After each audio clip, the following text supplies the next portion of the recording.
دیکھیے فعال دو طریقے کے ہوتے ہیں، ایک تو بدفعلی اور دوسرا فعل الحسن، نیک فعل۔ بدفعلی یعنی بدشگونی، بدشگونی سے تو حضور علیہ الصلوۃ والسلام نے منع فرمایا کہ بدشگونی کوئی چیز نہیں ہے اور اس سے رکنے کا حکم دیا۔ اور دوسری چیز آ جاتی ہے نیک فعل۔ اب نیک فعل کی اجازت ہمیں احادیث مبارکہ سے ملتی ہے، نیک فعل لینا جائز ہے، مستحب ہے۔ نبی کریم صلی اللہ تعالیٰ علیہ وسلم نے فرمایا کہ لا طیرۃ، کہ بدشگونی کوئی چیز نہیں ہے، وخیرها الفعل، اور نیک فعل اچھی چیز ہے۔ اور پھر فرمایا، لوگوں نے عرض کی حدیث کا آگے سے وقالوا وما الفعل، لوگوں نے عرض کیا یا رسول اللہ صلی اللہ علیہ وسلم نیک فعل کیا چیز ہے؟ تو قال الکلمۃ الصالحۃ یسمعها احدکم، کہ وہ نیک کلمہ جو تم میں سے کوئی سنے۔ یعنی کہ نیک فعل کے بارے میں حضور علیہ الصلوۃ والسلام نے فرمایا کہ نیک فعل اچھی چیز ہے، اور نیک فعل جو ہے وہ کیا ہے کہ وہ نیک کلمہ ہے جو ہم کسی سے سنتے ہیں۔ اب فعل کا مطلب یہ ہے کہ ہم جو انسان کسی سے اچھے الفاظ، اچھا نام یا کسی دن کو اپنے لیے اچھا سمجھے تو اس سے نیک فعل لے۔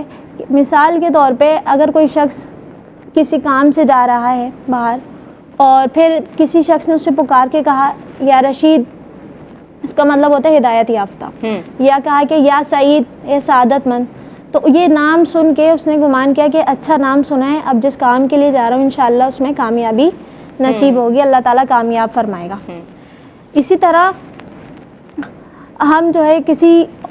اور اہم کام کے لیے جا رہے ہیں اور کسی بزرگان دین کی زیارت ہو گئی یا کسی عالم دین کی زیارت ہو گئی، اس کو اپنے حق میں اچھا سمجھا کہ عالم دین کی زیارت ہوئی ہے، کسی بزرگ کی زیارت ہوئی ہے تو انشاءاللہ میرا کام ہو جائے گا،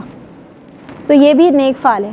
مگر جو فعل عوام میں مشہور ہیں اور جو کتب میں مذکور ہیں کہ فعل نکالنے کے طریقے، یہ بے اصل ہیں، باطل ہیں، ان کی کوئی حیثیت نہیں ہے۔ نبی کریم صلی اللہ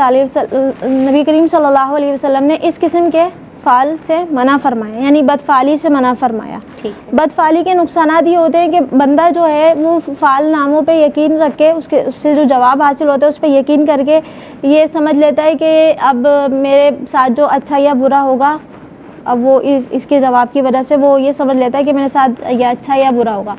اور اس کی وجہ سے اس کا یقین اللہ تبارک و تعالیٰ پہ کمزور ہو جاتا ہے۔ اور یہ بہت خطرناک چیز ہے کہ اللہ تبارک و تعالیٰ پر یقین کمزور ہو جاتا ہے، اس پہ اعتماد کمزور ہو جاتا ہے۔ مسلمان کا یہ عقیدہ ہونا چاہیے کہ ہر خیر و شر، نفع نقصان کا مالک اللہ تبارک و تعالیٰ ہے۔